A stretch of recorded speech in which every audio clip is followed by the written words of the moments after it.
Gave people 4 minutes. If we get anybody that's struggling in, they can do that. But let me say a word of prayer, and then we'll dive into part 2 with a quick reminder of where we were in week 1. So let me pray. Lord, we do thank you for your goodness, and just ask your blessing on our study tonight. May we continue to be up to the challenge of understanding and taking lessons from the history of the church, from what your people have done, both for good and ill, in your name. Amen. Amen. Okay, so last week we started with talking about the early church. I'll just flip through the slides real quick to get us to where we are. So we talked about the beginning, that first generation, when eyewitnesses were alive, when the New Testament was written, talked about how that went from a minority in the empire for about 150 years until Constantine decided that he was going to make Christianity legal with the Edict of Milan. And then we saw the explosive growth of the early church in that first map. Then we talked about heresies of the early church, those centering around the denial of the deity of Jesus, and those still exist, as in the Jehovah's Witnesses. And then the denial of the humanity of Jesus, mostly because of Greek Gnosticism. That idea is going to come back, so we'll circle back around to that tonight.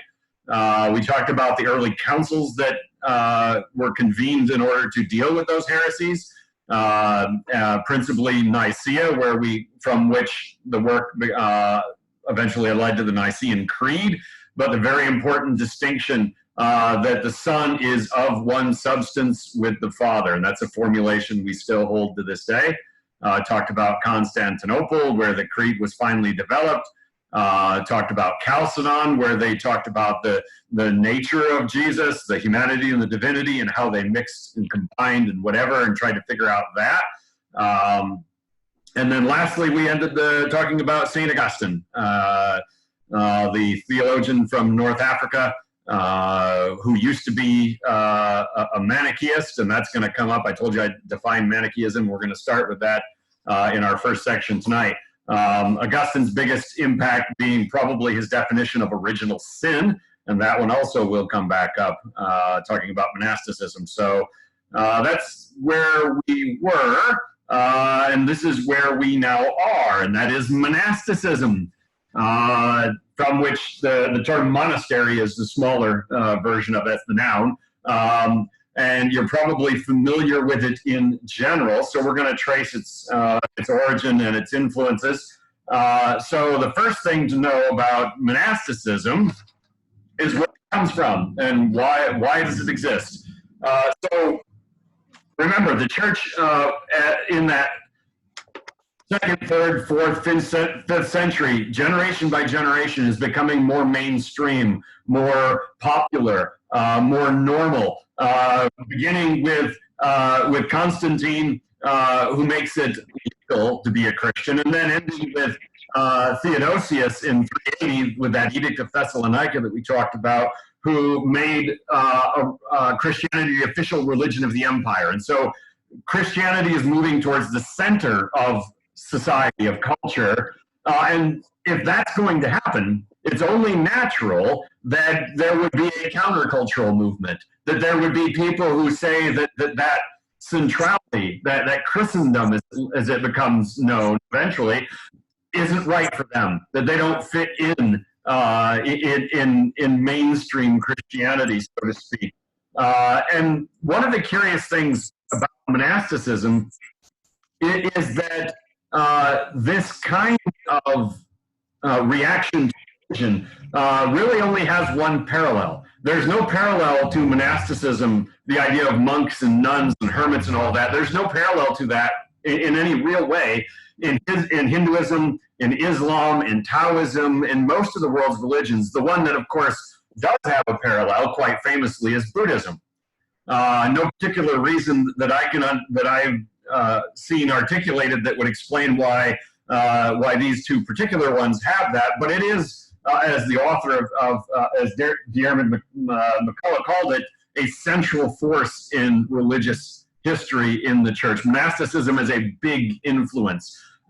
We don't perhaps properly appreciate that because of where we stand 500 years after the Reformation. But so it's a countercultural thought. Notice his quote here, very important. All Christian monasticism is an implied criticism of the church's decision to become a large-scale and inclusive organization. The issue is whether the Church of Christ was an assembly of saints handpicked by God for salvation, or a mixed assembly of saints and sinners. We talked about that last week with St. Augustine. The St. Augustine in the Donatist controversy had said, no, the church is a mixed assembly. It's people who are trying to become saints by the grace of God. It's not just for the perfect. So this is a criticism of that decision. And so what it ends up becoming is the tension between discipleship and evangelism. You have on the one hand, right, the need for rigorous moral standards, for saying that in order to be in the church, you need to live up to these standards and follow these rules, et cetera, these laws.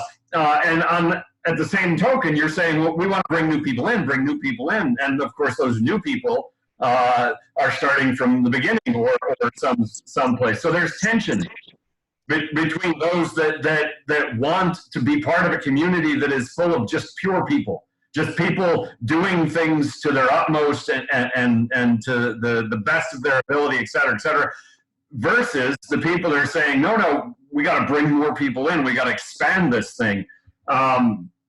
Which begs the question, if the people who wanted that purity of the church, if they were able to impose their rigid moral standards and say everybody who doesn't cut the cheese is out, who's going to be left? How many people end up getting thrown out if we only allow the saints in? Which is a good question, but the other half of that is, well, where do you go then? Where do you go if you want a more rigorous experience of Christianity? If you want the Christian equivalent of being a Navy SEAL or something like that, right? If you want to just push the envelope and you want to go full bore on this faith, where are you supposed to go? If the church is full of people that are just learning how to walk, learning how to take their first steps, what happens when you want to be a marathoner? Where are you supposed to go? And monasticism is going to be the answer to that for much of the church's history, answer to that question. One of the things that we're going to see is the influence of Manichaeism, and here's the definition.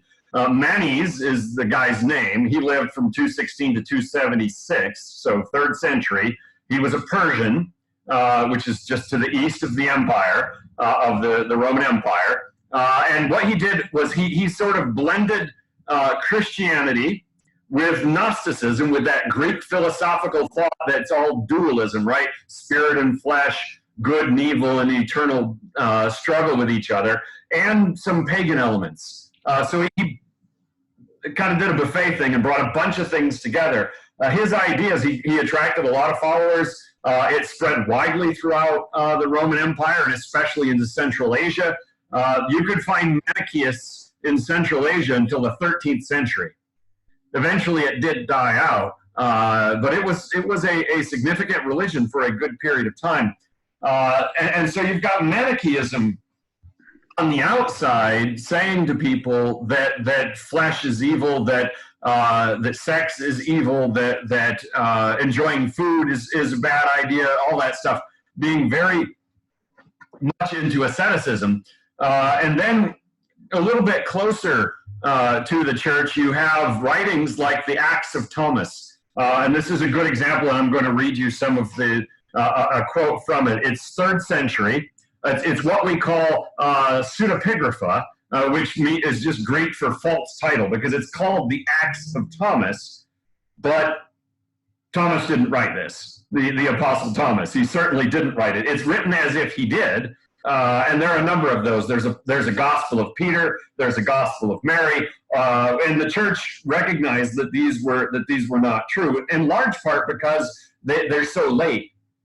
3rd century. Obviously, they're not written by the apostles if they're 3rd century. The things written by the apostles were known in the 2nd century. So when something pops up and starts being used in the 3rd century and the church didn't know about it before, they know it's not written by the purported author. In the Acts of Thomas, and you can go online and read an English translation. All you got to do is put Acts of Thomas text, and it'll pop up. It's not hard to find. There is a episode in this narrative where Jesus appears to a couple on their wedding night. They retire to the bridal chamber for what happens on the wedding night, right? It's a big deal in ancient cultures. And he pops up in the middle of this, and he tells them that what they're about to do is a bad idea, that they need to abstain even from marital sex for the purpose of procreation. All right. In other words, no, no, no. Let me read you his quote, the supposed quote of Jesus. He says, "If ye abstain from this foul intercourse, you become holy temples, pure, being quit of impulses and pains, seen and unseen, and you will acquire no cares of life or of children whose end is destruction." So the carefree attitude of not having children.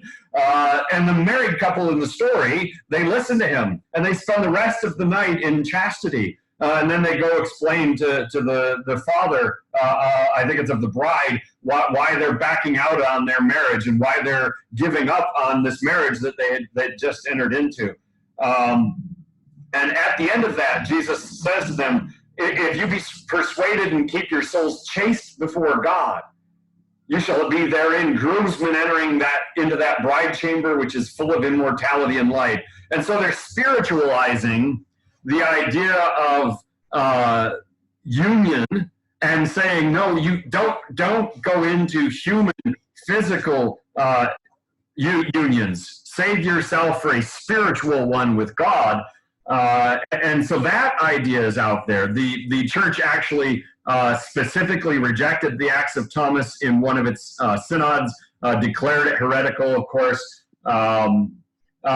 But this idea is out there. This idea that of the nature of sexual interaction.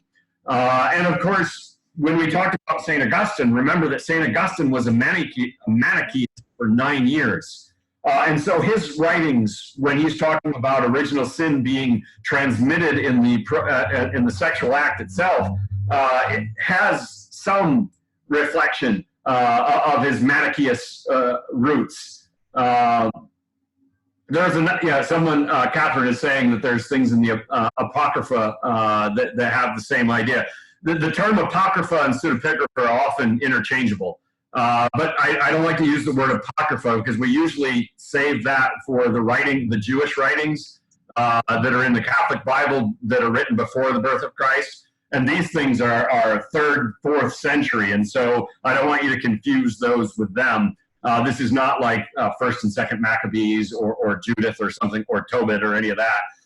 These are things that were written well after the time of the apostles and are clearly heretical.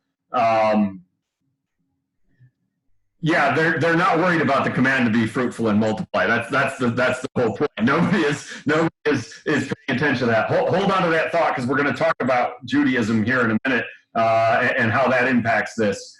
So that's the sort of the cultural sea that this idea of monasticism is going to spring out of. Oops, wrong mouse. So the first phase of monasticism are hermits and ascetics. The first hermit that is going to make a real appearance is a man named Antony. Antony was born in 250 in Egypt. He wanted to live a Christian life out of touch with everyone else. He wanted to be by himself. And the Greek word for wilderness is eremus, from which hermit comes to us in English. These are people living the individualistic monastic life. They're living like monks or like nuns, only just by themselves. And this was the primary outlet for that kind of thinking during the 2nd and 3rd century when Christianity was a minority. When people who faced persecution could just go into the wilderness, go into the desert, go into the mountains to escape it. But since the 3rd century, the vast majority of people that wanted this kind of life did so as part of a community. So this is a very early piece of church history, and then it basically dies out. So Antony went into the wilderness during Diocletian's persecution. If you remember, Diocletian was responsible for half of all of the martyrs of the early church. So when things got rough, he went in, he was out in the desert, and all sorts of other people joined him in the desert, right? This man goes out into the wilderness to be by himself, and a bunch of people join him, which is not exactly what he wanted, but when persecution ended, they all went back home. The next person that we have is a man named Polonius, and he was a soldier who converted to Christianity during that time of persecution. He came up with a rule for how hermits living in the wilderness could live together, which of course defeats a little bit of the purpose. But so people are trying to understand these ideas and trying to come up with an outlet for this impulse. And then you have the very interesting one, and I put it in here not so much because it's influential, but because it's a wild moment in church history. And it was begun by a man named Simeon the Stylite. And if you've never heard of a stylite, that's okay. It's literally pillar dwellers. This man, in the 5th century in Syria, went up on a big stone column, and there was sort of like a tree fort at the top, and he remained up there for the rest of his life. He never came back down. Now, in order to survive, his followers, his disciples, put food in a basket and he pulled it up by a rope. He would even have visitors climb up to sit and listen to his wisdom. His pillar was at a crossroad, and he would preach from the top of the pillar to the people walking by. He was quite famous. People came to hear him, thinking that because this guy chose to live on this pillar, he must be really serious. We'll listen to him. For the next 7 centuries, about 120 people did the same thing in Syria or in Asia Minor, which is modern-day Turkey. This is obviously not something that's going to catch on in Greece or in Italy, where winters are not where you want to be up on a pillar. This is a warm climate only kind of thing. And eventually this idea, this was never going to be a mass thing, right? People wanting to do that. How did this stuff become popular? Why did people think that Simeon or Antony were something special? The main reason is because of hagiography, which is literally saint writing. And Athanasius, the Bishop of Alexandria, we talked about Athanasius last week because he was the one that championed the Nicene Creed. He was the one that was intent on getting rid of the Arians and getting rid of that heresy. At the same time, he had more than one interest. He wrote a biography of Antony. His biography was probably a little bit embellished, as most hagiographies are, in particular attributing miracles to the people that you're writing about. But his book was extremely popular, and it made Antony into a hero. But remember that with the church becoming mainstream, all right, you've lost one of the avenues of where the heroes come from, where the saints, quote unquote, come from. Because previously, of course, it was martyrdom. Anybody could be considered to have been a above and beyond Christian if they die a martyr, regardless kind of how they were doing before that. But at this point, that element is not there anymore. So what monks and hermits in Syria and in Egypt in particular start doing is trying to see who can deny themselves the most, who can eat the least amount of food, who can wear the most uncomfortable clothing, who can do the most annoying things in order to show how little they care about this life. And people kind of like, I guess my parallel would be reality television. You know, watching people do crazy things on TV for money. It's just, you can't not look sometimes, unfortunately. So we've got this growing on, but the question remains, is this something that the church is going to accept or not? This idea of monasticism, this idea of celibacy in particular. because it does not have roots in Judaism. All right, Judaism has always been and remains actively hostile to celibacy. You get very little of this idea in anything connected to Judaism, in part because of the very clear commandment of being fruitful and multiplying. And of course, the promise that Abraham's descendants would be as numerous as the sands on the shore and the stars in the sky. Can't exactly do that if we're going to practice celibacy. And Christianity, for all of its emphasis on original sin, for all of its emphasis on the fallen nature of humanity, is saying something positive about our physical flesh when we talk about the incarnation, right? When we insist Jesus Christ came in the flesh, that it wasn't a mirage, it wasn't a trick, he was literally in the flesh, he became man. When we insist on that, we're saying something positive about that part of human existence. But there are people, very influential people, that are leading the charge in this direction. Two of the most important here being Basil the Great and Jerome. Basil, born in 330, said this: the solitary life has one aim. He's talking about hermits here. The service is the needs of the individual. But this is plainly in conflict with the law of love, which the apostle fulfilled when he sought not his own advantage, but that of many, that they might be saved. And so Basil says that this hermits living in the wilderness, that's not the path forward. Because how can you show love? How can you demonstrate a servant's heart when you live by yourself? And so he said, what we need to do is get people who want to do this kind of thing to live together. Then they can demonstrate love. Jerome is going to, in some other areas, go a lot further. We know Jerome because of the translation of the Latin Vulgate. He's the one that made the translation of the Bible into Latin that stuck for the next 1,000 years after his life. He denounced a priest named Helvidius, who was contending that Mary had other children. So if you think, where does this idea that Mary was perpetually virgin? How old is that? It's as old as Jerome. This is 4th century. This idea goes way back. And it's connected to this idea that there's something inherently not pure about sex, even in marriage. And so some people who believe that are going to say that someone like Mary can't possibly have had sex with her husband because that would lower her status a little bit. And so, of course, the obvious question is, how does that square with the talk about Jesus's brothers and sisters? There's a number of workarounds that people have attempted. One would be to say that they're Joseph's children from a previous marriage. But that's an idea, and he's denouncing this other Christian thinker for saying that. And then a man named, where did he go?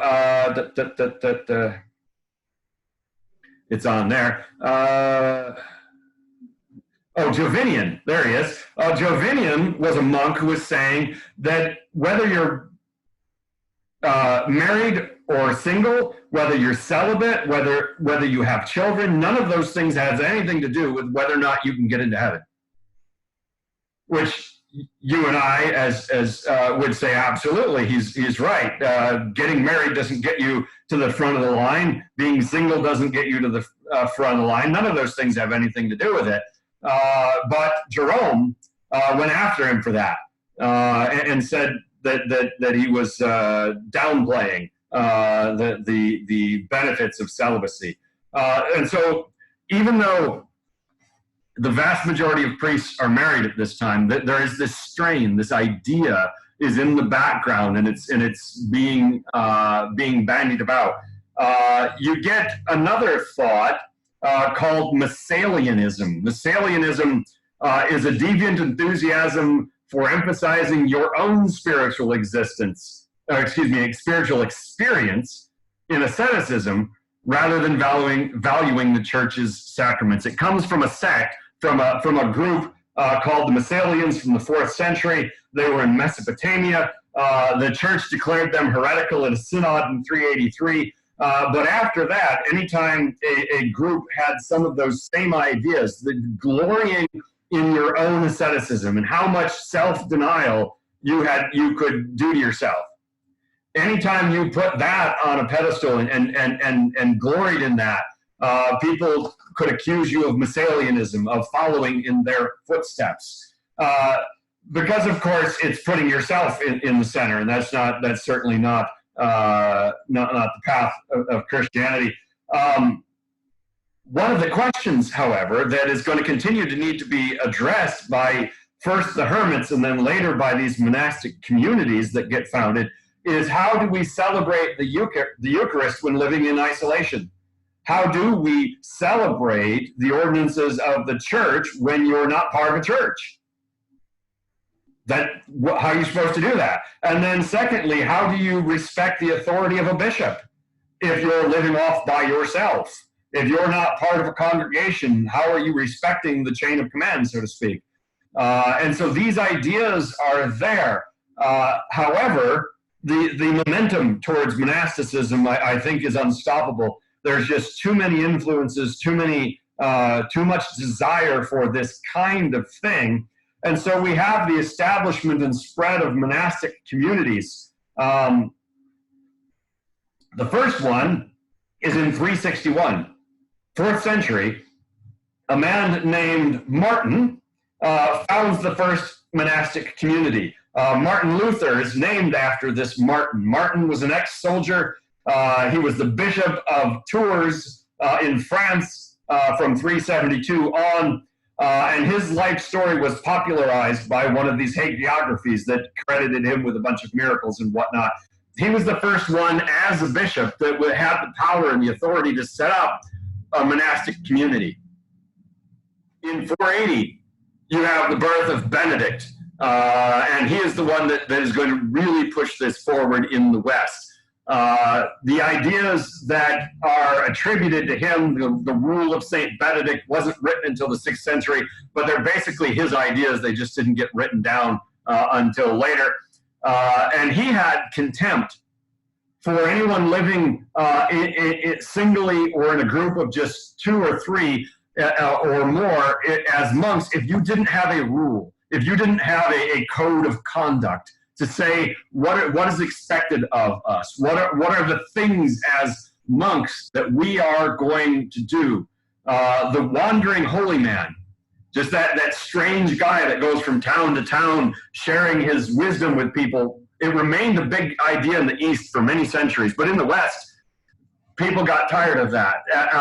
And so Benedict was helping give structure to this desire for people to live in these communities with each other, but with some rules. So he decided, this is how you make a community.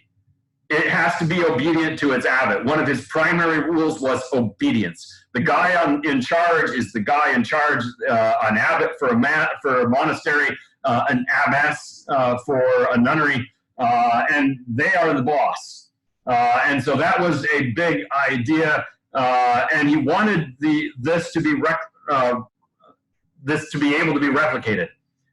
Think of it's adaptable, it's changeable, and what he wants then are a bunch of independent monasteries that all follow the same rule that as their neighbors, but they do their own thing within that. His emphasis on obedience and discipline was very attractive, and that doesn't sound attractive to us because we're modern Western individualists. We don't like being told what to do. We don't like having our daily life plotted out for us, unless you join the military or some such thing where they tell you what every moment is supposed to be. Most of us chafe at that. But remember that this is taking root in a time when the empire is falling apart.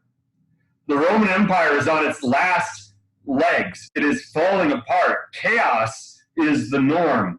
Life for many Christians in the West is lawless. Society is crumbling. And so if somebody can walk around saying, come live here, follow these rules, and everything will be okay. That appealed to people because they were afraid, because life was a mess. Thankfully, for the history of the world, later, as this monastic idea developed, the idea of scholarship became the third thing. Obedience, where was it? Labor, prayer, and scholarship. So that's what he told them. What you're going to do if you become a monk is you are going to work. And they were very much known for that. They worked all day long, growing their own food, in their own, they'd have their own smith, they'd have their own people making clothes. They worked hard. And they had prayer all the time. If you've ever looked at a monastic schedule for prayer, they wake up in the middle of the night to go into the chapel and pray, and then go back to bed. And then they're praying at dawn, and then they're praying at lunch, and then they're praying in the afternoon, and then they're praying at evening, and then they're praying before they go to bed. It is a full schedule of worship and work. Thankfully, they also broadened that idea of work to include academic things, the copying of biblical manuscripts. If it were not for monks copying biblical manuscripts, our amount of copies of the Bible, our handwritten copies, would be much, much, much lower. They were the ones sitting there day after day making copies, but they also copied a ton of other things. Works of Roman philosophers and civic things and historical things that the world would have lost permanently if not for monks making copies of them. So it was very big. And then what brings us out of the Middle Ages and into the Renaissance is largely the science and the study happening in monastic schools. They were the ones founding the universities. They were the ones founding the primary schools when there really was no education anywhere else. And so if for nothing else, monasticism, the church owes it a debt for its effect on our knowledge of ancient history, for the preservation of that knowledge through as they're known, through the Dark Ages after the fall of Rome. And our last thought about the monasteries, before we look at an example of one, is this idea of the Irish monasteries and nunneries. This is one example that I want to point out. During the 7th century, they just had a massive flow of missionaries going to North and Central Europe. Remember that North and Central Europe is still largely pagan at this point. And so many of these missionaries are going to give their lives trying to share the gospel. But as they go, they bring with them something that they developed in Ireland. And it's known as a tariff book. You know the word tariff from international trade. It's basically a list of all the sins that someone might commit and what your penance for that sin is. If you cheat on your wife, if you steal from your neighbor, et cetera, they're all listed. And what you have to do in order to do recompense is in it. And these became extremely popular because it gave people the assurance that they could know that they were square with God. Remember that the priesthood is not that educated at this point in history. And so many of the local priests appreciated these books because it simplified things for them in explaining what was going on. But of course, this is contrary to St. Augustine, right? St. Augustine's emphasis on grace, everything being going back to grace and how the sacrifice of Christ is sufficient to pay for all of our sin. The idea of penance goes against that. But unfortunately for St. Augustine and his idea, this is also a reflection of people's taking to heart his idea of original sin. St. Augustine saying you are a filth, you are a lump, you are worthless without God, people held on to that after they embraced the idea of salvation by faith, and then they continued to believe that they needed help. That even the work of Christ couldn't overcome how low we started. And so that this idea of penance, this idea of needing to do more, and later on the idea of purgatory in case you can't get it all done in this life, these are growing in the background. One of the ways that that idea spread, and we'll talk about its impact when we get to the Reformation next week, are through these Irish monks. Let's take a look at the map. Here is monasticism spreading.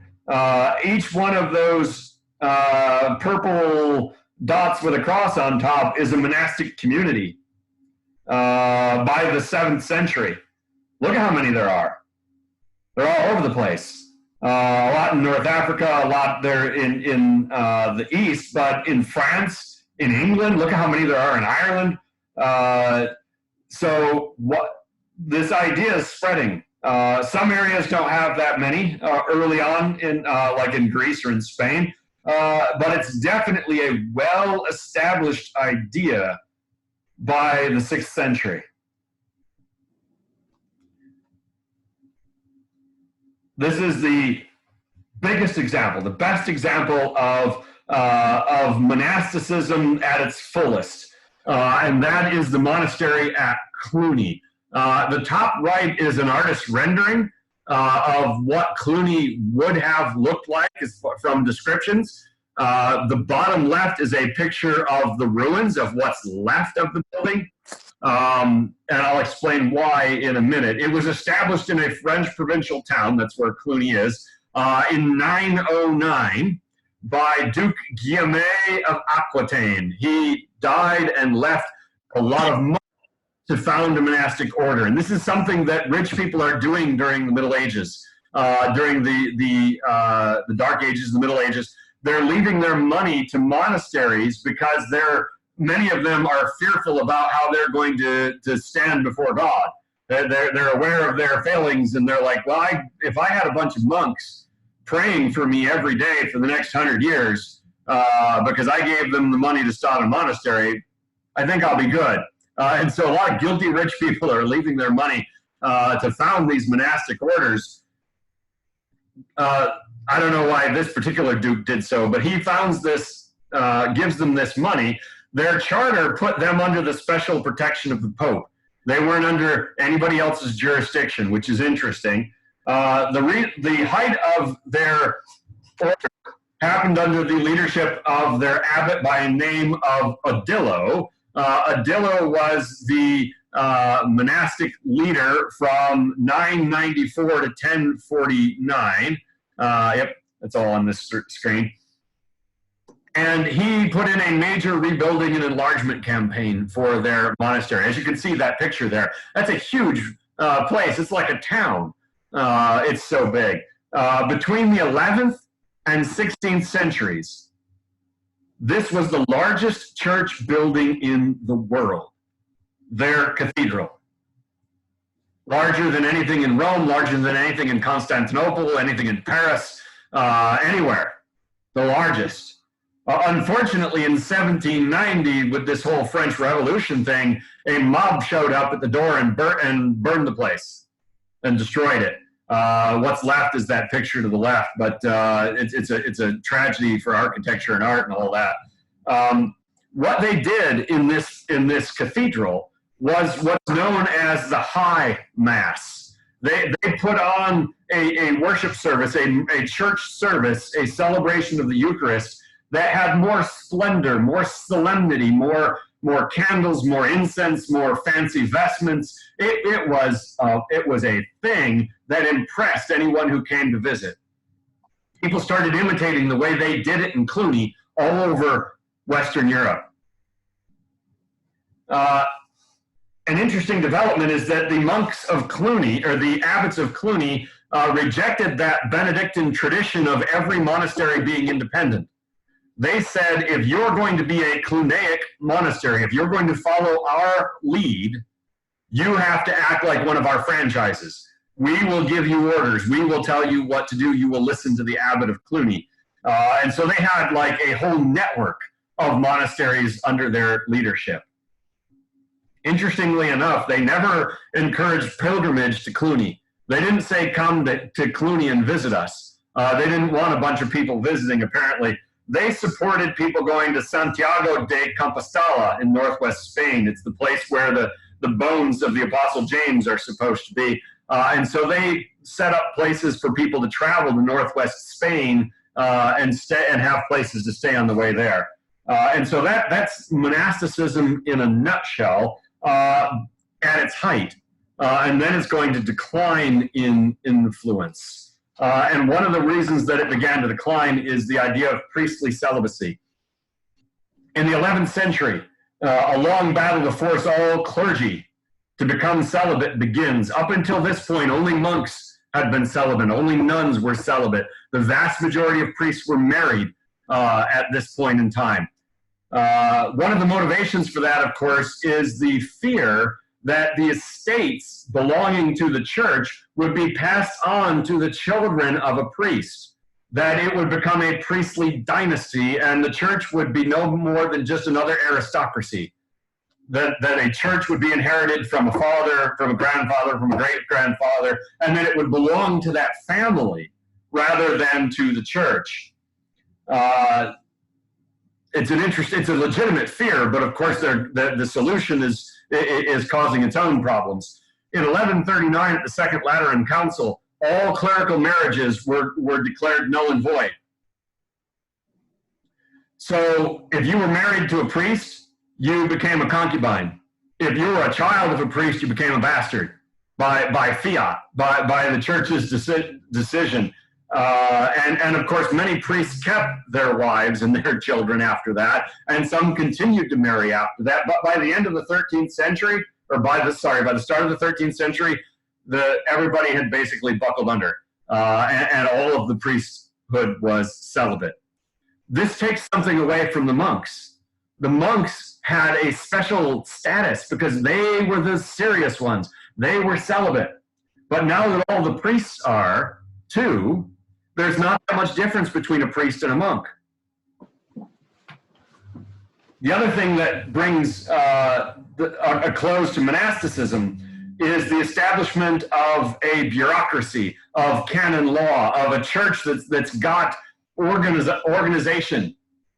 Because previously the monasteries had fulfilled part of that void. But once the bishops get more firmly established in their running of the church within their boundaries, and they bring the abbots and the abbesses underneath their leadership, the monasteries lose a lot of their cachet. And then, of course, in Northern Europe after the Reformation, basically every monastery was closed. Every friary, every nunnery. In large part, the ruler at the time, whether he was the King of England or a duke in Germany or some such place, they basically pocketed all of the funds. So there was a great incentive for them to close the monasteries. All of the things done at the monasteries then devolved to the parish church, whether it's education or healthcare or scholarship or whatever that task was that the monastery had been doing. Now it's the local parish church that's got to do it because you closed the group that used to do it. The term for that is known as pietism, that emphasis on doing good works local parish church. And then the last sort of the death knell of the end of the monastic movement. I mean, we still have nuns, we still have monks, but their role as being influential on the church is going to fall off very steeply after the dissolution of the Society of Jesus, the Jesuits. In 1773, the Catholic monarchs pressured the Pope to get rid of the Jesuits. They were not fans of the power the Jesuits were wielding within their countries. And so they got rid of all of their schools. They basically just dismantled the whole thing. And the Jesuits had an amazing system of schools and colleges. And so this is the end of monasticism as we know, as we know it, as they knew it. But it's part of a larger trend of the state, the government, taking over education, taking over healthcare, and all of that kind of thing, which would formerly have been in the lap of primarily of the monasteries. All right, let's pause Questions about monasteries, about monks, about nuns, about celibacy. That's one of our 4 for tonight.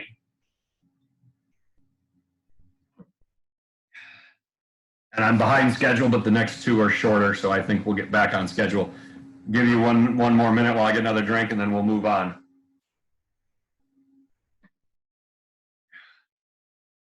As I said in the chat, the notes are available if you don't have to write everything down if you prefer just to print mine off. So that was monasticism, a big deal for about 1,000 years in the church, very influential. The Great Schism. Schism is just a cool word. This map, now we're going back in time, right? We're going back to the 3rd century now because we're following a different theme. This is the map of the split of the empire under Diocletian. You guys remember Diocletian? He's the guy that got half of the Christian martyrs killed. But he split the empire in 2, east and west. He said, this thing's too darn big for any one man to try to rule from Rome. And so there was the capital in Rome for the west, there was the capital in Constantinople for the east, and they had 2 emperors. They also had 2 junior emperors, so there's really 4 men running the empire. He split it along pre-existing linguistic, cultural, and geographic boundaries. And that's very important for us to remember. Notice the map here, right? This split, where's my cursor? You can't really see it. This spot right here is where he split it, and that's basically, here's Greece. Everything to the east is Greek-speaking. Everything to the west is primarily Latin-speaking. So he's just splitting it where the divide already was between a more Roman influence and a more Greek influence. And a few things jumping in there. In 378, the Emperor Valens in the east dies in the Battle of Adrianople. It was a wake-up call. This is before the West fall, before Rome falls. It's a wake-up call that these barbarians on the outside of the empire mean business because they came into the back door of Constantinople and killed one of the emperors in battle. In 382, Jerome translates the Bible into Latin, which is going to make the West drift further away because they're reading and studying and doing all of their scholarship in Latin, whereas in the East, everybody's still doing it in Greek. They're still using the Septuagint for the Old Testament. They're still copying the Greek manuscripts in the East. In 410, Rome is sacked. It is pillaged by an invading army. In 476, the last Roman emperor is deposed. The Germanic king, Odoacer, said that the puppet king, Romulus Augustus, we don't need you anymore. There doesn't need to be a king in Rome. And that's the date for the fall of the Roman Empire in the West, basically, that most people would say 476 with the last emperor.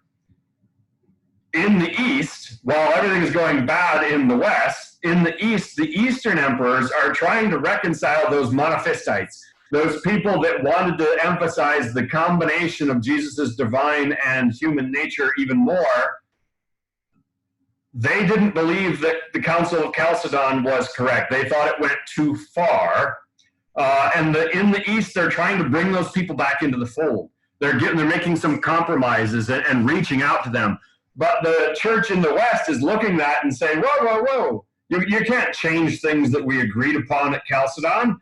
Not even to bring people back into the fold. And so that caused friction.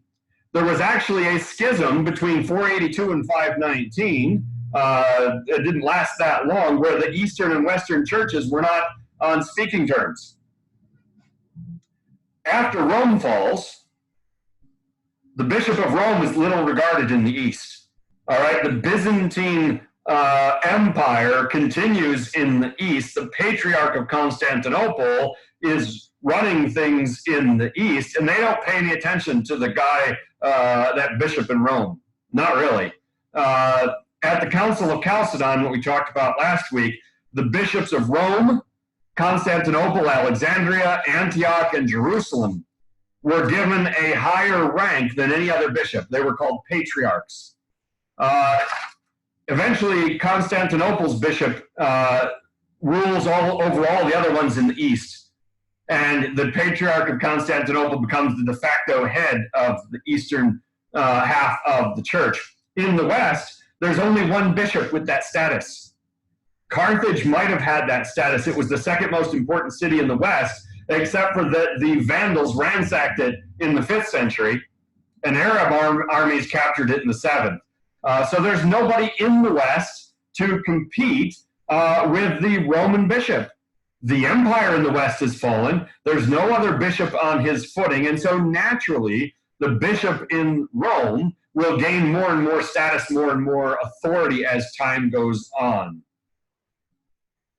In 751, a man named Pippin, King Pippin, he was a Frank, he captured land from the Lombards. They were a Germanic tribe that had invaded the Italian peninsula and ruled much of Italy from 568 to 774. Pippin captured some of their land, and he didn't give it back to the Byzantines, the Eastern Romans.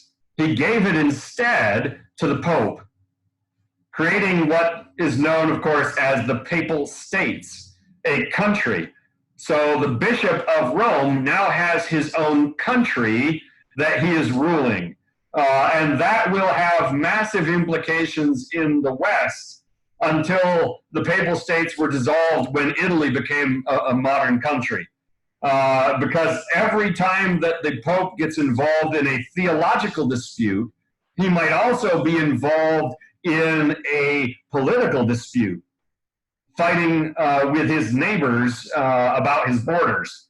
It's not a good idea. The church never needed land and an army and the ability to be its own country. It was a bad idea from the beginning. But King Pippin did that largely just to stick it to the Eastern Empire. All right, we're on divergent paths. The West and the East are heading in different directions. However, in the West, we've got chaos for a few hundred years after the fall of Rome. Eventually, a man named Charles the Great, you know him as Charlemagne, he reigned from 768 to 814. He establishes control in the West. He conquers parts of Spain, France, and Germany. He's got a serious empire. In 800, on Christmas Day, in Rome, he had Pope Leo III crown him as the new Roman Emperor. The title they gave him, they named for his empire, was the Holy Roman Empire. You've probably heard of it. However, the emperor in the East was like, dude, I'm the Roman Emperor. We've already got a Roman Emperor. How can Charlemagne be a Roman Emperor when here in Constantinople, we've had a Roman emperor for hundreds and hundreds of years? So they didn't appreciate that in the East. It was seen as an insult. In Charlemagne's court, his chaplains, who are going to be obviously very influential because people are going to want to do what Charlemagne's doing, they start using in the liturgy the filioque, and that is the proceeds from the Father and the Son part when we're talking about the Holy Spirit. Remember, St. Augustine added that because he said that will help us get rid of the idea that the Spirit is inferior. It'll help shore up the idea of the Trinity being Father, Son, and Holy Spirit all equal. They started using it in the Mass in Charlemagne's court at Aachen. And in the East, they're like, dude, you can't just change the creed. All right, so when the East started to change stuff about Chalcedon, they in the West said, you just can't do that. And now in the West, when they start changing the creed, in the East, they say, you just can't go off and do that. It was taken in the West because the Arians were still sticking around. I mentioned that some time ago. The Goths and the Vandals were still Arian, and Charlemagne is trying to put an end to that once and for all. Of course, one of the other problems we've got in the background is that when you translate technical terms from Latin to Greek and from Greek to Latin, you don't always get the exactitude that you need for theology. And so sometimes people are arguing about things when they're not actually arguing about anything, because the words they're using don't mean what they think they mean when they get translated. They didn't start using the filioque, those extra 3 words, in Rome until the 11th century, because they were trying not to push things further with the Byzantines. However, the Holy Roman Emperor at the time, in the 11th century, a man named Henry II, said you need to start using it because he was at war with the Byzantines in Italy. And then the other thing that happens here that is going to become a bigger thing than you would probably imagine is that in the Latin West, after Chalcedon, they started using unleavened bread. It's called azima in Greek, the unleavened bread in the Eucharist. They're using the other kind in the East. In 1231, just to show you how seriously people took the difference between leavened and unleavened bread, in 1231 on Cyprus, and Cyprus at this point in history is controlled by the French. After the Third Crusade, the French aristocrats controlled Cyprus. It'll be captured by the Ottomans about 300 years after this. In 1231, 13 Greek monks were burned at the stake for refusing to use unleavened bread in the Eucharist. Of all the things to get you burned at the stake as a heretic, whether or not you used leavened or unleavened bread in the Eucharist probably wasn't one you ever would have imagined. They gave up their lives rather than using the bread that they thought wasn't good enough. I find that interesting, especially since we're now some churches are using prepackaged communion elements. I don't know what they would have thought about that, but they took that very seriously. People were willing to die for it. People were willing to kill over it. So even just little things, right? You might think, how could that cause schism between the East and the West? What kind of bread you use in the Eucharist? How is that such a big deal? It was a big deal to them. And it pushed people in this apart. And this, I felt the need to talk about. I didn't want to make it its own category, but the Iconoclast controversy in the East shows how different these two cultures are growing. We know that the church has a dual Greek-Hebrew heritage, Greek philosophy, Hebrew theology. And we know that sometimes those two things don't get along. One of the things they disagreed on are what you do about images, paintings, sculptures, mosaics. What is their role? The Greeks, of course, loved it. They believed in showing the human form. They loved the sculptures of human nudes. They believed in that in their gymnasiums too. So they thought that the human form was just something that you definitely should show. Whereas Hebrew culture had always taken that idea of the make no graven images very seriously, of course. And they generally rejected the idea that you could use pictures, images, in worship. In the West, St. Augustine renumbers the 10 Commandments. You probably didn't know this. He put images with no other gods. Thou shalt have no other gods before me, thou shalt have no graven images. He put them together into one and split covetousness into two, which left room for sacred sculpture. Because if graven images is with no other gods, as long as your images aren't about other gods, as long as they're not literally idols, then it's okay. That's how just simply numbering it changed their attitude about that. We don't number it that way anymore because Protestants flipped the numbering back to the old Jewish system in the 16th century. But in the East, the numbering following Origen, the early church father Origen, is the same as the Jews. But they take the commandment literally. No graven images, you say. No carved images. Okay, we won't make carved images. All of our art, all of our sacred art will be flat. Only mosaics, only icons. So tiled mosaics on the floors or on the walls that are flat, and then paintings that are flat. That's the only thing they did in the East. And so the way that they did art was diverging from sculpture in the West to icons in the East. In 717, Leo III became the Byzantine Emperor. And at that moment, Islamic armies were challenging the Byzantine Empire. Now, if you know anything about Islam, you know that you don't draw pictures of Muhammad or of Allah. It's bad, bad, bad. They do not do it. You'll never see that in Islamic art. The only thing you see are geometric patterns. They don't do art, of sacred art. So they hated it, whereas the Byzantines loved it. And the Arab armies kept winning.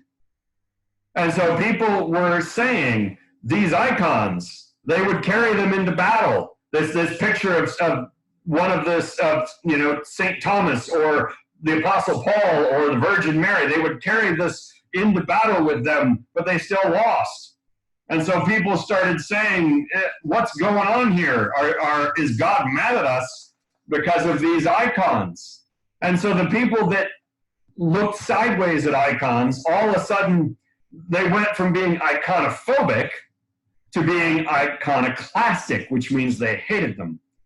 And Leo, the Emperor, there was a bunch of Pope Leos too, that's why I accidentally said that. Leo, the Byzantine Emperor, starts destroying them to try to placate God.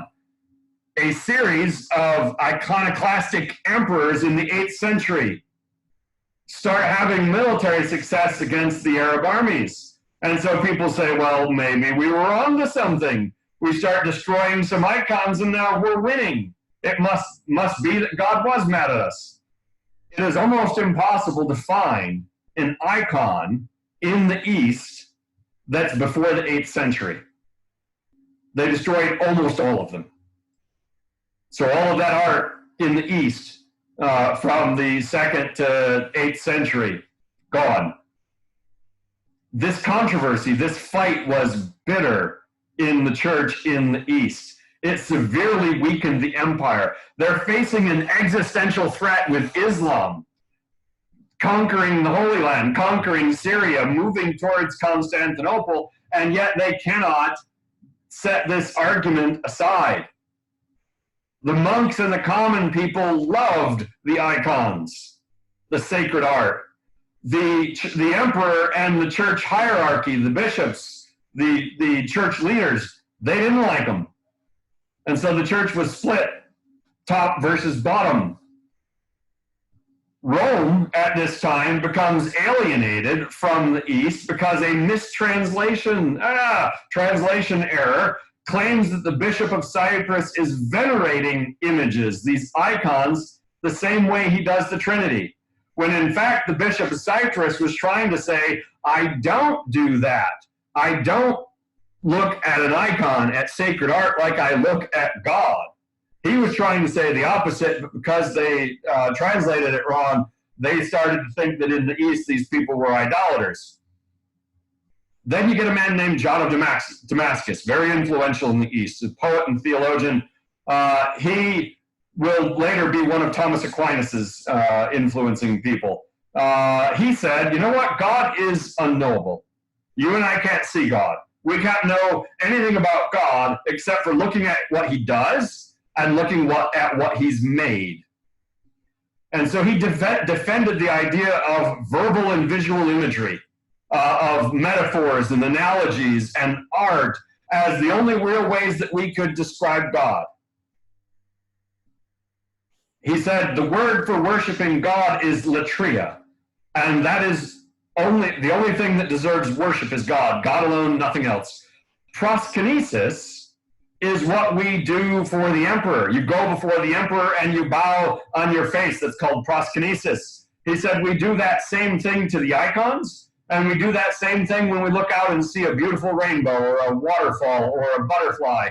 We marvel at the beauty of and the wonder of God's creation. And so he basically said it's not worship. We're not worshiping these paintings. We're just admiring what this created thing. He said the honor and the prayers that you offer the image of a saint, say you've got St. Thomas there that you're painting of him, and you're praying in the direction of that and talking to St. Thomas, he said that would go through the saint to God, because God is the creator of all things. And so he was saying it's just a conduit. It's just a way of focusing your thoughts for your prayers. That was John of Damascus's explanation. And it led to what's known as the Triumph of Orthodoxy in 843. In 780, Irene becomes the regent for Constantine VI. She's the queen mother. And when he turned 26, he was just a child when she took over. When he was 26, he said, "Mom, I should be in charge now." And you'll love this part of the story. She had him blinded so that he couldn't be emperor. That's an interesting turn of events. And so she kept right on ruling. But she switched imperial policy back to iconophile, back to loving the icons. She called the Second Council of Nicaea to affirm what John Damascus had said, the difference between latria and proskynesis. This is a feast day in the East. It's called the Triumph of Orthodoxy. They celebrate it every year. They take the icons, the pictures of the saints, and they parade them around the church. And they read the proclamation from the Second Council of Nicaea, declaring that icons are a good thing. And veneration of icons becomes an essential part of Orthodox identity. This is a little outside of most of our experience, because most of us have never met anyone that's Orthodox or been to an Orthodox church. But you cannot understand Eastern Orthodoxy without understanding icons and how important they are to them, how seriously they take them. Randy. Yes. This is Pete. Hey, jump in. What you got? I was brought up in a Greek Orthodox church. I know icons. They didn't have any icons there? There's lots of them. Oh, I was going to say, you shocked me for a minute. I was like, what? Oh, absolutely. And so the East is dealing with all this stuff. When we're in the West, they don't even have icons. They've got statues. And so the East is tearing itself apart while the West isn't even dealing with it. You can see they're just two separate churches practically already. Later on, Thomas Aquinas will take John's distinctions and say, that's exactly what we do in the West with Mary. It's called hyperdulia, is the Latin for it. We revere, we venerate Mary as the mother of God, but we don't worship her. And I know a lot of Protestants have issue with that. If you don't believe that, that's up to you. But every Catholic I know would say that. That the saints that they pray to, that the statue of Mary, that if they wear a necklace or whatever, that they're not worshiping them. That's a smear. I just share that to tell you that that's what they think. That's what they say. And I've never known any that treat it differently. But Protestants will later discover these iconoclastic writings from Charlemagne's court. When Charlemagne's court thought the Bishop of Cyprus was saying he was worshiping these icons, they'll rediscover them and use those writings from Charlemagne's court against the Catholic Church in the West. No good turn, no mistake ever truly dies, evidently. So we're going in different directions. And then it falls apart. 1054, a fatal year. Pope Leo IX sends his friend Cardinal Humbert to Constantinople, and he sent this man on purpose. Cardinal Humbert was a firebrand. He was a hardliner. He was not a man to send if you actually want peace. So the ostensible cause was to talk about Eucharistic bread, leavened versus unleavened. Which one are we supposed to use? They were trying to find a compromise. However, shortly after Humbert arrives in Constantinople, he walks into Hagia Sophia. All right, now it's a mosque, but it was the biggest cathedral in the East. It was the most holy church in all of the East. Maybe you could contend with the Holy Sepulchre in Jerusalem, but it was a big deal. He and his guys walk up to the altar during worship, put the Pope's declaration of excommunication, this big scroll with all fancy seals on it, on the altar, turn around, walk out, get to the door, take off their shoes and shake the dust of their shoes off, and then leave. That's not diplomacy. As you can imagine, by the time they got to the door, people were yelling at them. And they're lucky they didn't die, because that was not cool. The Eastern Ecumenical Patriarch, a man named Michael Carulio, let me see, try again, Carularios, those Greek names are hard. He said, excommunicate me, I'll excommunicate you right back. And he excommunicated Pope Leo IX. Guess what? Those excommunications, Pope to Patriarch, Patriarch to Pope, stood for 900 years. That's letting a feud go. 900 years. Not until 1965, when Pope Paul VI, the guy that was that pushed Vatican II, and the ecumenical patriarch of the time, they both formally rescinded them and said, yeah, that excommunication thing that we did for the last 900 years, yeah, forget it. So we're split. Here's the map. The map tells us a couple of interesting things, and these lines on this map are very helpful. The green is the border of Islam in the year 1050.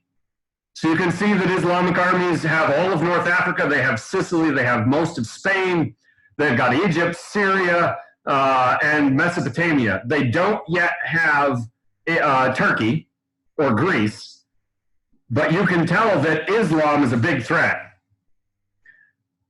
The West is everything to the left of the red line. Italy, Gaul, Germany, England. The East would be the Byzantine Empire and Russia. That's where the Greek Orthodox people are, and of course Crete and Cyprus. There are, of course, the Copts still down there in Egypt on the bottom, and the Monophistites there in Syria, but now they're behind the lines, as it were. They're cut off because of the spread of Islam. So there's your split. It's not exactly the same as the East-West split under Diocletian, but it's pretty close. The only reason the south of Italy is east is because the Byzantines conquered it. They control it right now. Any questions on the Great Schism, the split that still exists, that lasted for 900 years, but was building for, geez, 700-800 years before that?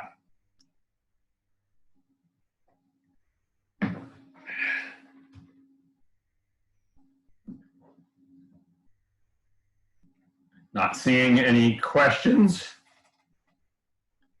Let's keep moving. So in the West, there's an important question. Who's in charge?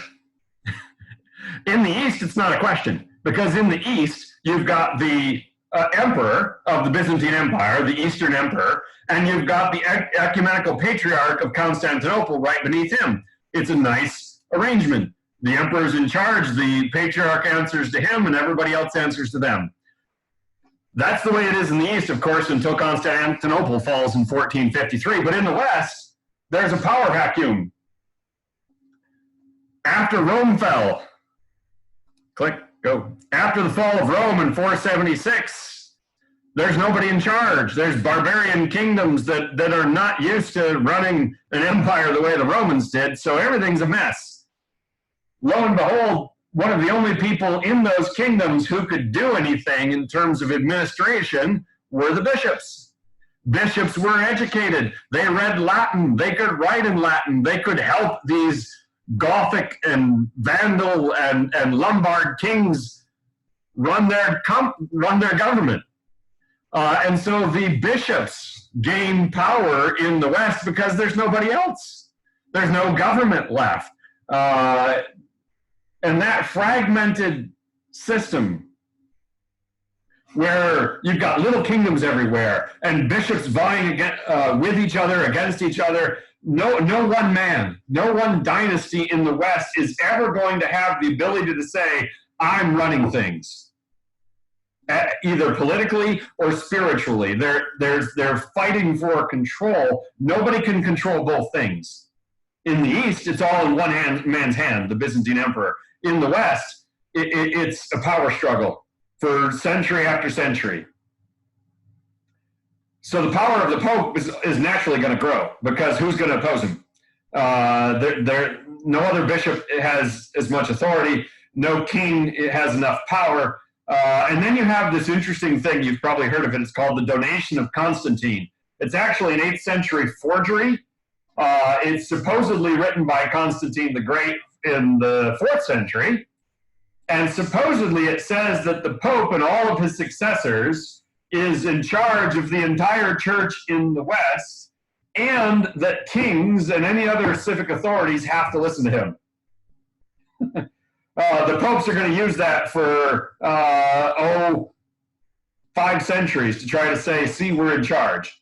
Constantine said so, but it's a fake. Every historian now knows it was a fake. It was a nice try. So these guys are fighting against each other. Remember Charlemagne. We said that Charlemagne was crowned as Holy Roman Emperor by Pope Leo III. And there's a picture of it. There's artistic rendering of it. His kingdom is from the Pyrenees to Germany. It's the biggest one in the West for a long time. The Pope crowns him king. Now, the thing that happened after that is the controversial moment. Leo knelt in homage before him as emperor. And from that moment on, until after the Reformation, the popes were trying to undo that power structure, trying to say, no. We don't answer to emperors. We don't answer to kings. I'm the Pope, for crying out loud. You answer to me. So they were not happy that Leo did that. But I don't know that he had any choice in the matter. Constantine was that powerful. So what's going on in the West? Why is this nobody getting in charge? It's such a mess. One of the things going on in the background is endemic warfare. Just so much warfare. And we're not talking about just on the borders. We're talking about throughout Western Europe. By the 11th century, that's finally starting to come to a close. Remember, you had the Vikings raiding all over the place. You had Mongols. You had Eastern barbarians as well. All sorts of fighting. However, by the 11th century, those Scandinavians became Christians, and those Poles and Hungarians and Czechs became Christians. And so that outside invasions starts to dry up. People are starting to live with less chance of dying at the edge of a sword. And the noblemen in the West take advantage of this relative prosperity to regulate land use in their territories. This is the point in history where your average farmer in the West becomes a serf. Not an independent farmer just trying to scratch a living out of the earth, but a serf. Someone who answers to his local lord and cannot leave his land. They moved people into villages. This is where the village system, if you've ever been to Western Europe, they're not spread out like us. They live in villages. This village system comes during that time. You get everybody in the village, all the land around it is the farmland. And if everybody's living in the village, then that's where the church is going to be, where you have what's called the parish system. And from the 11th century until the 20th century, almost every Christian in the West will experience the life of the church through their parish church, because the monasteries are losing influence. Most people, when they worship, when they get their baptism, their marriage, everything that they know about the church is through that local parish church. Something else that happens at this time that changes the way the church functions in the West, and that is the use of an agricultural tithe. now that we've got people living in villages, now that we have a local parish church, the church can collect a tenth of the wheat, a tenth of the harvest. And that changes the income of the church. Up until this moment, the church in the West in particular, it's almost exclusively dependent upon rich people giving money to have prayers and masses said on their in their name, to pray for them, to mitigate their sins in purgatory, that kind of thing. So the church used to be beholden to the nobles, because if they stop giving money, then the church has no money. Now that they're collecting from the common people, the churches can afford to buck the system a little bit. And so here's what happens. These local lords in France, in Spain, in Germany, in England, they're fighting against each other constantly. Castles all over the place, knights going around slaughtering peasants, trying to fight over border territories, and people got fed up with it. They said, this is not acceptable. And they said, somebody at the church got to do something. Somebody at the church has got to stop these nobles from starting fights over nothing, Christians killing Christians.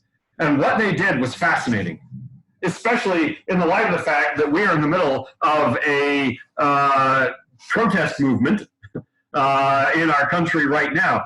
They took the relics, the bones of St. Thomas, or the thumb of St. Sebastian or whatever. They took the relics out of the church and they paraded them through town and had a big parade. And they forced the nobles to come sit down and sign peace agreements with each other. Fascinatingly, the church forced these nobles through shame, through the power of bringing all the peasants and the local people together to stop fighting. That's going to make the church look really good in the people's eyes. So the church is up a peg versus the duke, versus the earl, versus the king. That they've gained some power by stopping war. Then you get a couple of fights between individuals. Gregory VII and Henry, the Holy Roman Emperor.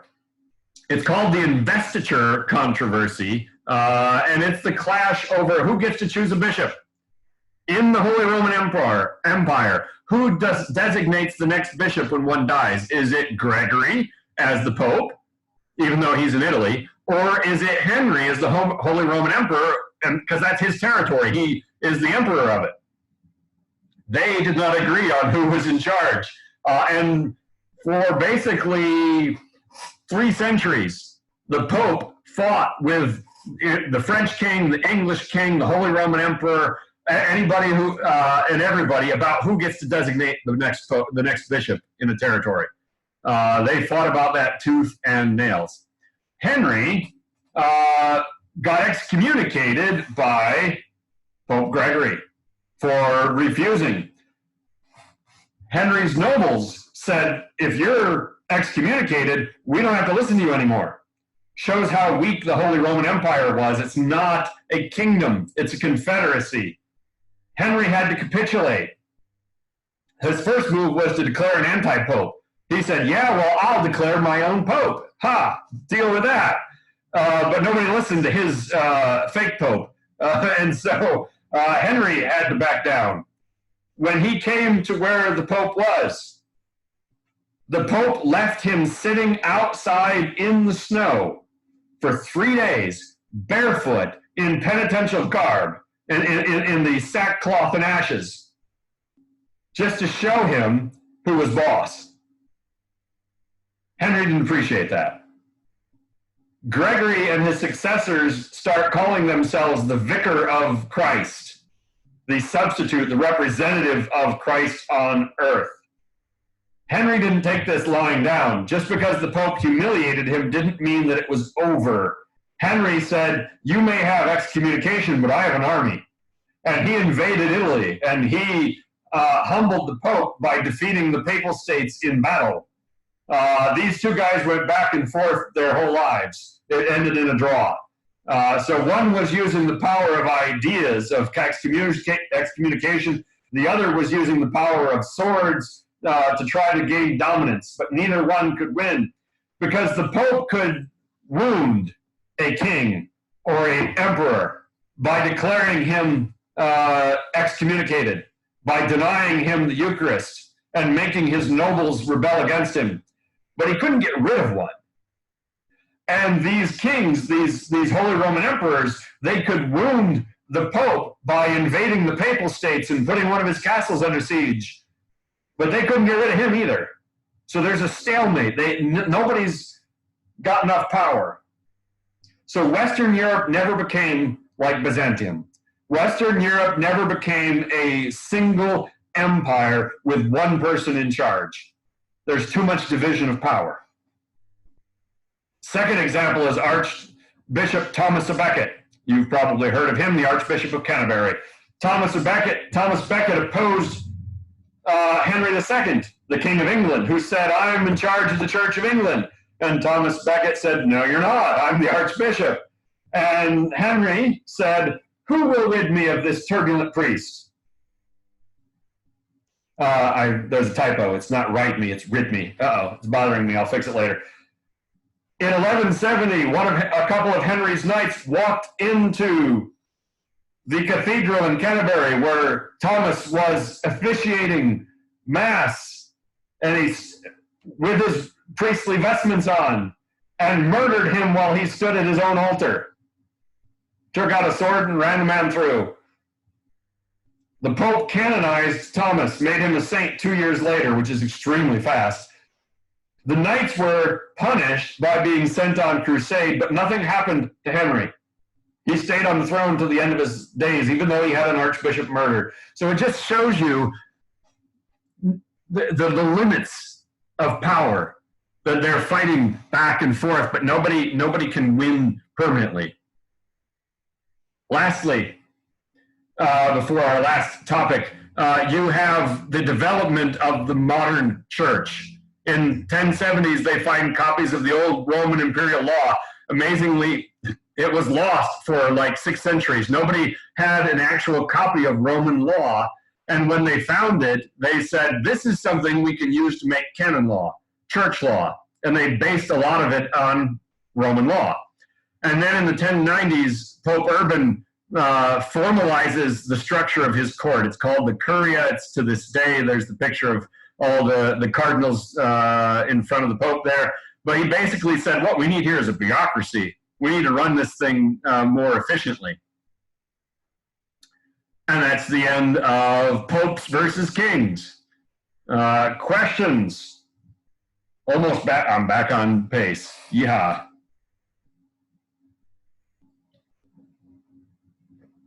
Questions?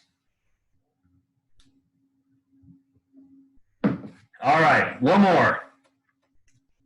The Crusades. This map tells us a lot of what we need to know. And you probably know quite a bit about the Crusades, but we're going to tell you some stuff that I don't think you might, that I think you might not know. Notice, first off, the different routes for crusading. There's a sea route that goes from Marseille or Genoa or Venice, and then uses Sicily and Crete and Cyprus, uses those islands in the Eastern Mediterranean. And there's a land route that goes from Vienna to Belgrade to Constantinople. So you've got a water route and a land route. In Constantinople is usually going to be important in all this. Look how many of the different maps, different arrows go through Constantinople. Because, of course, that's the head of the Eastern Empire, the capital. Notice how big Islam has expanded. They've taken over much of Turkey in those 2 centuries since our last map, actually not less than 2 centuries, half a century since our last map. All right, and notice that the Crusader kingdoms, those pink kingdoms, they're basically ports and a little bit of land inward. They never penetrated that deeply. They never set up like a whole country. They were just hugging the coast. So it's a big deal. It's a big undertaking, this crusading. So let's take a look at crusading. Let's start with the background of the question, is the church militant or not? And that had been an open question because Constantine said, I saw a vision that said, conquer by this cross, go ahead and get out there and conquer. But that's not really the way the church had spread. Christianity had not spread by the sword for the most part. It was most part through missionaries. Not necessarily because people didn't believe in the idea of conquering a people and forcing them to join Christianity, but they didn't have an opportunity. Nobody ever conquered the Vikings. They converted. No, you know what I'm saying? These outside groups were not conquered. All right, the Goths, the Visigoths, the Vandals, they didn't become Christians because they were conquered. They became Christians because missionaries went to them and they accepted Christianity. They maintained their kingdoms. They weren't going anywhere. And so the church had never really been a militant force. Yes, Christians had fought against each other, but not in the name of the church, not as a holy war. But things are pushing us in that direction. In 1009, you have Caliph al-Hakim of Egypt, and he was mentally unstable, which is not a good thing to have for a ruler. He demolished Constantine's Basilica of the Holy Sepulchre in Jerusalem, the Church of the Holy Sepulchre, the most sacred ground in Christendom. Of course, it's not in Christendom at this point, but he demolished it. It was rebuilt by the Muslims, with their help, by the 1040s, because they were horrified that he had done that. They knew it would mean war someday. But people grew more outraged over the destruction of that church over time, even after it was rebuilt. In 1031, the Muslim Caliphate of Cordoba, which would be the Spanish kingdom, collapses. Leon Castile and Aragon Navarre, the two Christian kingdoms in Spain, push back, and that frontier on the map there, you see it in Spain, right? See that southern part of Spain right here? Where's my cursor? This southern part that's controlled by the Muslims, this is getting smaller and smaller throughout this time period until it's going to be eventually gone. So they were winning. For centuries, Islam had been pushing. Now they're getting pushed back. And people are saying, maybe we can win. Maybe we can push them back somewhere. And so the Western Church says, maybe war is not such a bad idea if we can win. In 1061 to 1091, the Normans, the same ones that conquered England, they're from the French coast there. The Normans conquer Sicily, that island off the toe of Italy. That had gone back and forth between Christianity and Islam, conquered a bunch of times for centuries. The Normans conquered, and when they did, Pope Alexander II sent King Roger, the Norman king, a banner, a flag to commemorate his conquest, to say, good job, Norman. Display this with pride. It's a special flag. In 1074, Gregory VII tried to organize a crusade, but it wasn't time yet. People weren't listening. Then Urban II, 1095. Notice how much longer it is after the destruction of the Holy Sepulchre. It's almost 100 years later by the time that people are ready for war. He receives an appeal from the Byzantine Emperor, a man named Alexius Komnenos. He said, hey, Pope, I am in trouble. The Turks are coming. I need help. Actually, the Seljuks, ahead of myself. Urban says, let's get a crusade going. He makes an appeal. He preaches to people. And apparently his speaking was extremely persuasive. He got people riled up. He got people excited about the idea of taking the Holy Land back. He also talked an awful lot about outrages against pilgrims, nuns being raped, monks being slaughtered. Almost all of that was fictional. But he used it anyway, and so did everybody else that was preaching crusade. And then he added something. If you die on crusade, if you go on crusade and you die in a state of repentance, and you have to not be openly doing something crazy. you're guaranteed immediate entry into heaven. You'll bypass purgatory. You won't have to worry about your sins. That had tremendous appeal to knights in Europe. Many of these knights had blood on their hands. They had been rapists. They had been murderers. They had pillaged other Christians. Telling them, go kill some infidels for a while, and if you get killed in the process, you're going to heaven. That's not a bad deal to them. They took it seriously, and they said, well, there we go. Let's do it. In 1096, you have Peter the Hermit. He raises an army in the Rhineland in Germany, and they perpetuate Christianity's very first large-scale massacre of Jews. He's raising an army in Germany to go to the Holy Land, and instead they ransack synagogues and massacre Jews. This will become a theme in the Crusades: unintended consequences and collateral damage. This is our goal, but we end up over here. This is what we're trying to do, but these are the people that get slaughtered on the way. This is integral to the story of the Crusades, unfortunately. And this is the beginning of large-scale anti-Semitism being violent in Western Europe. And of course, we know how that ends with the Holocaust. So in 1099, the first Crusader army arrives. They capture Antioch. They capture Jerusalem. And most of the Muslims and Jews living in Jerusalem were slaughtered. Those stories of the blood running as high as the bridles on the horses is obviously exaggeration, but that's what that comes from. They slaughtered tens of thousands of people in their fury. Didn't really care whether they were Muslims or Jews. It was horrific. That first crusade was an unlikely success. Nobody expected them to capture Jerusalem. It was a not one country's army. It's a bunch of people coming from Spain and France and Germany and England and all over the place with a variety of different leaders. They didn't have a clear strategy, but they did it. Partly by surprise, because the Muslims had no idea this was a serious thing. And they take it. It's by far the most successful crusade of all of them. We're going to talk about 9. Only number one, was really successful. They hold Jerusalem until 1187. So that's 88 years, not that long. They hold Palestine, parts of Palestine, until 1291. That's 192 years, a couple centuries.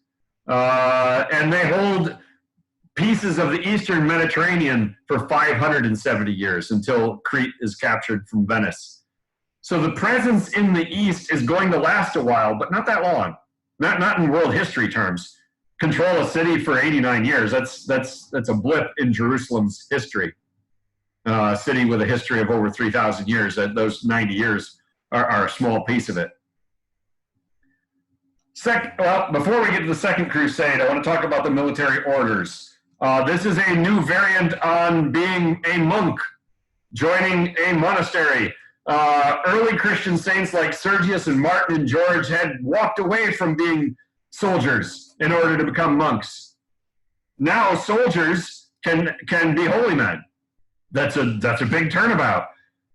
Each of these military orders has a similar start. They start for similar reasons with similar structures, but they end very differently. And noble people in the aristocracy are donating lands to them, volunteering to join them. The second son of a duke or whatever is the kind of guy that's going to join the Knights Templar or the Teutonic Knights. And all sorts of people volunteered to join. They were very popular.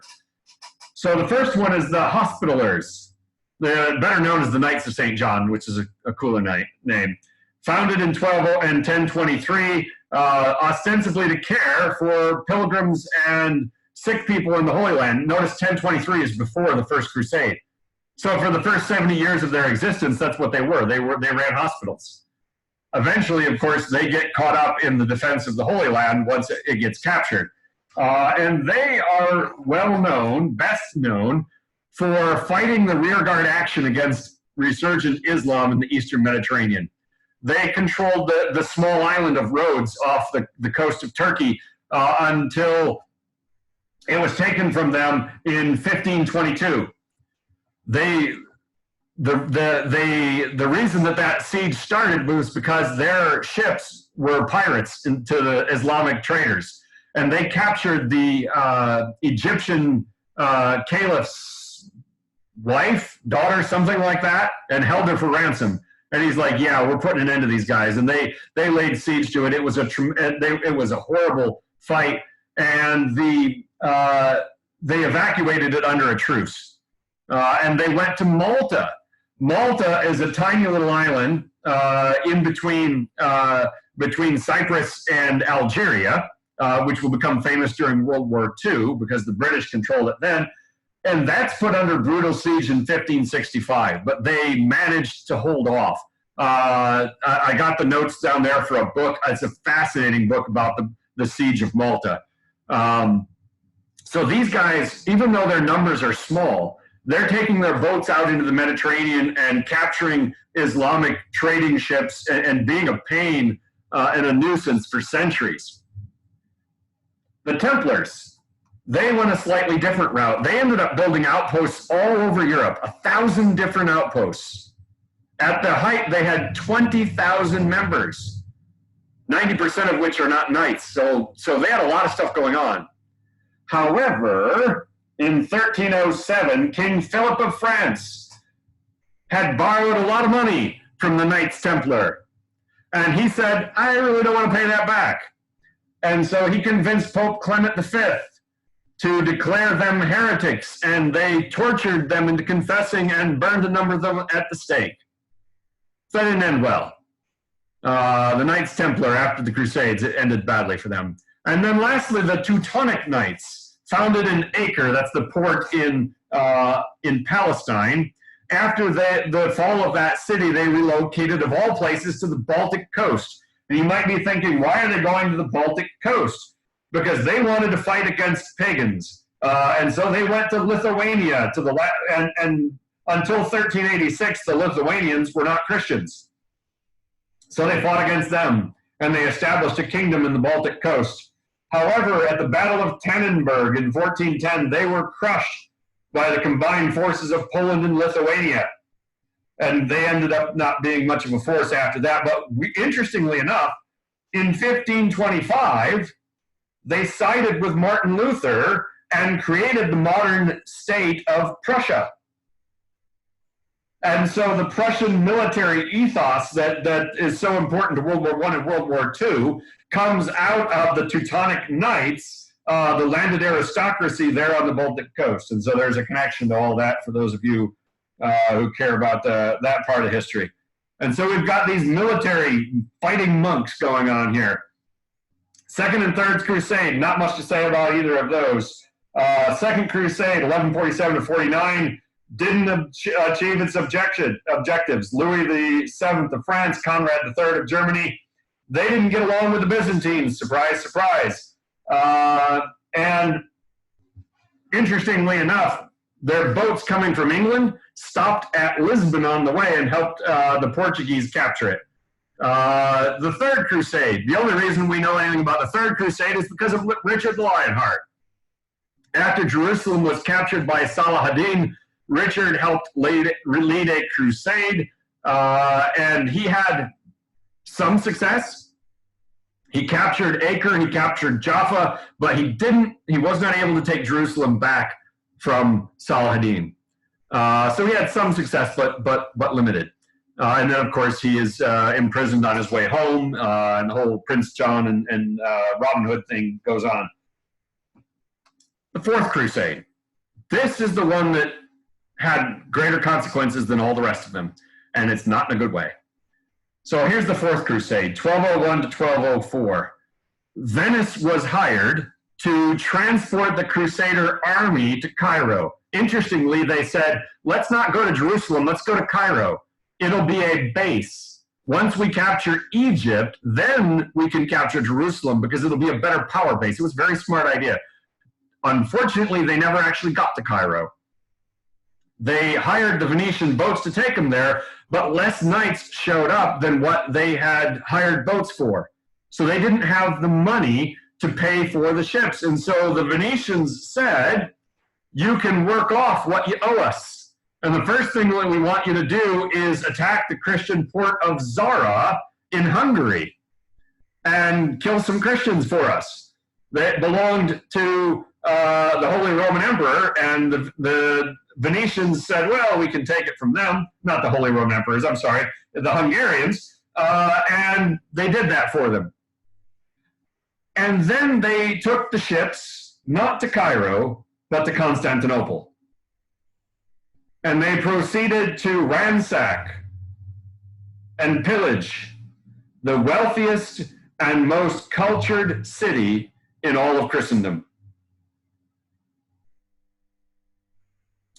Why?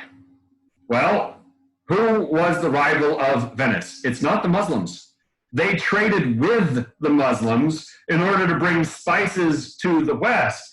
Their trading relationships with the Muslims made Venice rich.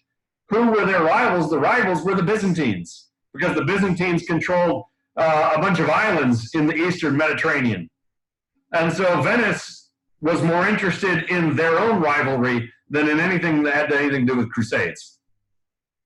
By the time the bloodshed and the raping and the pillaging ended, there was nobody left to occupy the Byzantine throne.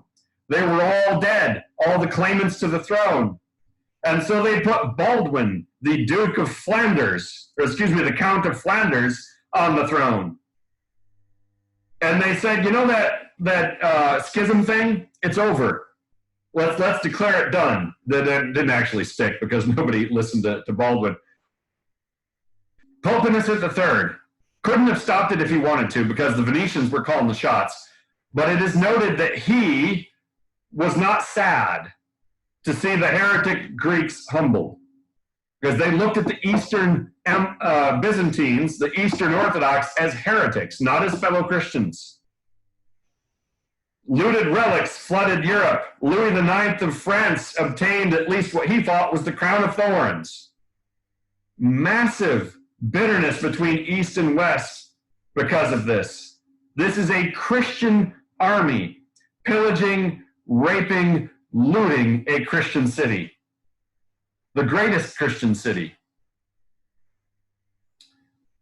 This is one of the lowest points in all of church history.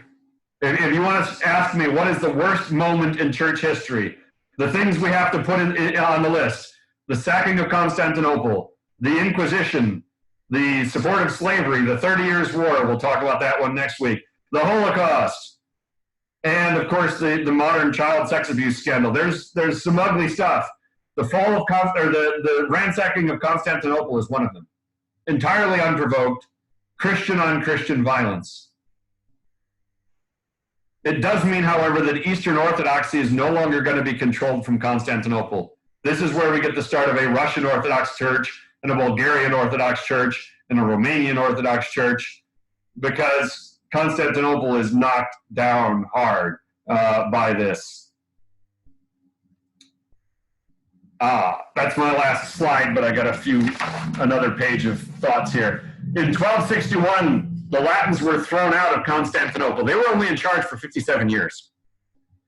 But the empire was fatally weakened, of course, by having its capital ransacked. In 1453, it will fall to the Ottoman Empire, to the Ottoman armies. Now, there's a question. Would Constantinople have fallen? Would the Byzantine Empire have collapsed if Constantinople was never sacked by a Christian army? We'll never know. The Ottomans were already on the rise. The Byzantines were already falling. But maybe they would have protected the Balkans from the threat of Islam for another few hundred years. Maybe it would have lasted long enough until the Industrial Revolution turned the tide. We'll never know because they attacked another Christian town. A couple other events to wrap up the Crusades in our last couple of minutes. In 1209, you have what's known as the Albigensian Crusade. It's actually against the Cathars in southern France. They were dualists. They were influenced by, had some of the same ideas of the Manichaeists and the Gnostic dualists. So they were borderline heretics. Hard to say, depends on whether or not you believe their critics about what they believed. But the campaign against them in southern France became basically just a war for the French nobility and the French king. There were genocides, there were mass burnings, it was gruesome. The Fifth Crusade, 1217 to 1221, they didn't capture what they wanted to, either Jerusalem or Cairo. Andrew II of Hungary, Leopold VI of Austria. Failure. Sixth Crusade, 1228 to 1244, led by the Holy Roman Emperor Frederick II. Didn't actually do any real fighting, but he managed to negotiate control over Jerusalem for a little while. In 1250, the Mamluks seized control of Egypt. That's some internal fighting within Islam. The Seventh Crusade in 1248 to 1254, led by Louis IX of France, they lost. In 1258, the Mongols conquer Baghdad, severely weakening Islam, by the way. At the same time, of course, the Mongol armies are invading Eastern Europe, too. Eighth Crusade in 1270, led by Louis IX of France. They tried to capture Tunis. Didn't even get close to the Holy Land. They didn't succeed. And the last one, the Ninth Crusade, 1271 to 72, Edward of England. They didn't accomplish much either. After the First Crusade, nothing really good happened. And even if you want to count the First Crusade as good, of course, because all the slaughter of Jerusalem. But in terms of strategic victories, not much. They kept trying, they kept trying, they kept trying, but it wasn't sustained. It wasn't strong enough to overcome the Islamic kingdoms on their own turf. In the 13th century, the Pope said, I'm starting a crusade against the Holy Roman Emperor here in Italy. But people were really just not buying it anymore. Once you started saying that crusades were about stopping the infidels from capturing the Holy Land. And then you used crusade against heretics, whether they were or were not. And then you used crusade against your rivals, your political rivals. This is a thing. If the church is going to be militant, that militant nature is going to be abused for people's ends, right? Power corrupts, absolute power tends to corrupt absolutely. It's not a good idea. Couple last thoughts before we set the table for next week for the Reformation. In the 14th century, you have Timur, also known as Tamerlane, and he will wipe out Christianity in Central Asia. He'll wipe out most everybody in Central Asia. He's the guy that built pyramids of skulls. He basically just wanton destruction everywhere, trying to recreate Genghis Khan's empire.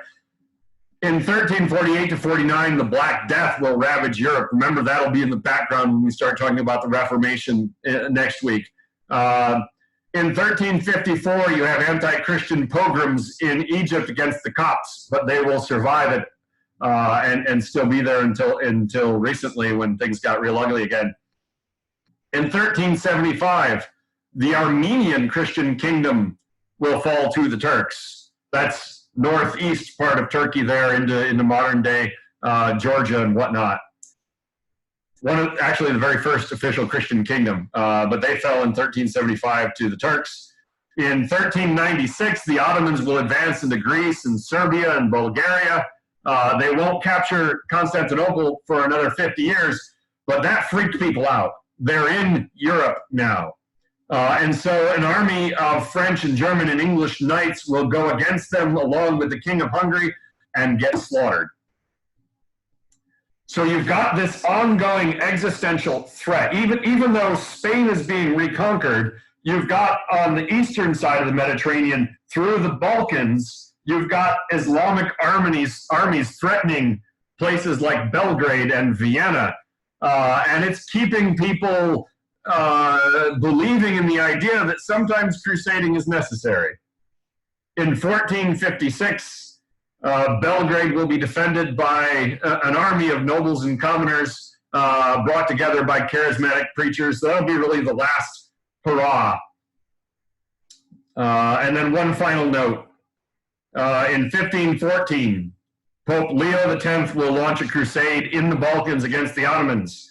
A man named Georgi Daza, and I have no idea how badly I'm butchering his name, was chosen to lead an army of peasants and to send them against the Ottomans. But unfortunately, they had more grievances with their own nobles who didn't treat them right, and they turned it into a peasant revolt. Daza himself was horrifically tortured before being executed. All of his ringleaders were executed, and the peasants were crushed by the nobility. I tell you that because in 1526, the Ottomans invaded and conquered Hungary. Because it's not exactly like they were a united country at that moment.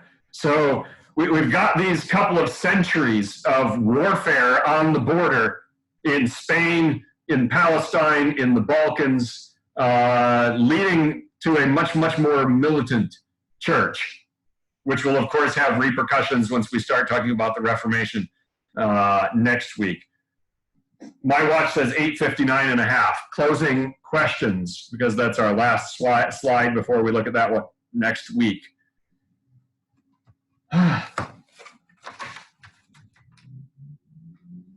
Anybody with questions, comments, thoughts, something that you didn't know or didn't understand? Heard something called the Children's Crusade. When was that? Oh, that was one of, I forget which one that was. I didn't talk about it because it didn't really have any strategic value.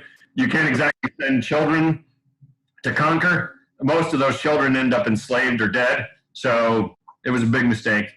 Yeah. It's not considered one of the official numbered crusades. Okay. I just had heard the term and wasn't sure where. That was part of the idea.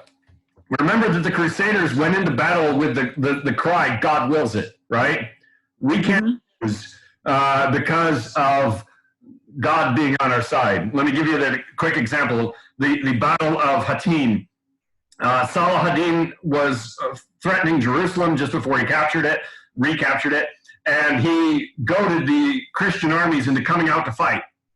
He poisoned all the wells around Jerusalem, so when they got out there, they didn't have any water. They're in full armor in the hot sun with no water, carrying what they believed to be the true cross in front of them, and they were slaughtered, almost the entire army, because they were cocky. They believed we can't lose, right?